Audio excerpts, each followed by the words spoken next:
I saw the message at 12:17 a.m. A single line, plain, sterile, almost bored in its cruelty. I'm sleeping at my ex's house tonight. You need to prove you're not the insecure type by being okay with it. For a moment, I didn't react, not outwardly. Inside, something shifted, quietly, like a chair scraping across a dark room. A soft, deliberate movement toward the truth I had been avoiding. The room around me felt colder than it should have been. My pulse slowed instead of rising. That always happens when something breaks in me. It doesn't shatter, it freezes. I stared at her text, at the audacity of that word, prove. As if my humiliation were a test she could grade. As if loyalty required performance. I typed only 4 words. Prove what you need to. Then I placed the phone face down on the table, not in defeat but in calculation. Because beneath the first wave of disbelief, something darker pressed to the surface.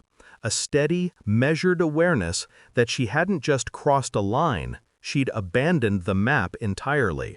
She had been different lately, too careful, too rehearsed in her affection, like someone reciting a language they didn't speak anymore. Then there were the calls she took in another room, the nights she needed space, the sudden, unexplained confidence, the kind that comes from being adored in secret. But this text wasn't a slip, it was a declaration, a challenge wrapped in condescension, meant to test how far she could push before I broke. I realized, in a cold, still moment, that she wanted permission, not to cheat, she'd already done that. She wanted permission to rewrite the narrative so that her betrayal looked like my insecurity. And that, somehow, felt more poisonous than the infidelity itself. I didn't respond again, didn't call, didn't demand clarity. Instead, a thought formed slowly, deliberately. If she's going to his house, someone else should know.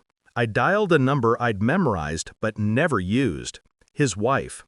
We'd never spoken, but I knew her voice when she answered. Tired, tentative, unaware that the world she lived in was seconds from collapsing. Hello? Hi, I said quietly. I think we need to talk about where our partners are tonight.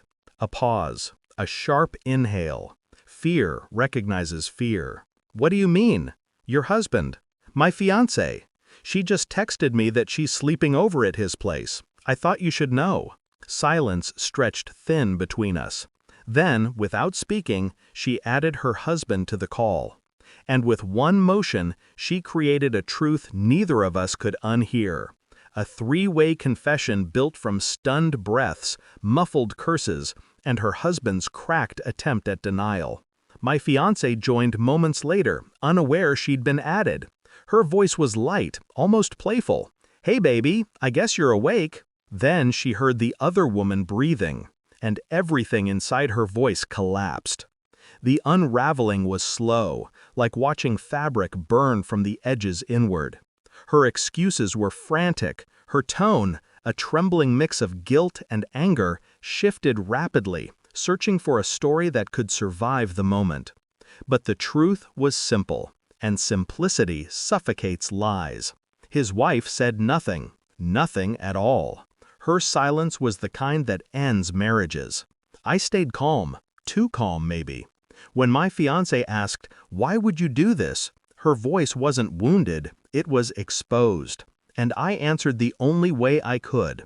To see if you'd tell the truth when the door finally closed on you. I didn't yell, didn't beg, didn't ask for explanations she would only twist into accusations. Instead, I let her listen to the sound of her own downfall. Her ex tried to salvage something. Pride, control, narrative, it didn't matter.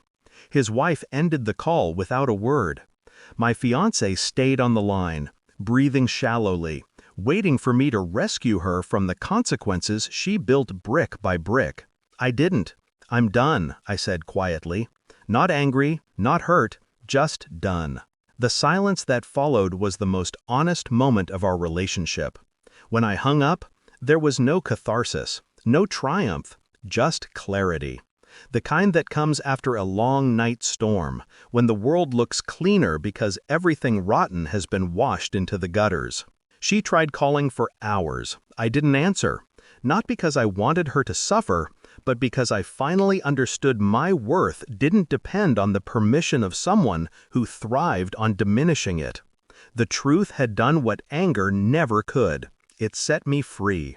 And the final, quiet thought that settled in my chest was simple, cold, and absolute.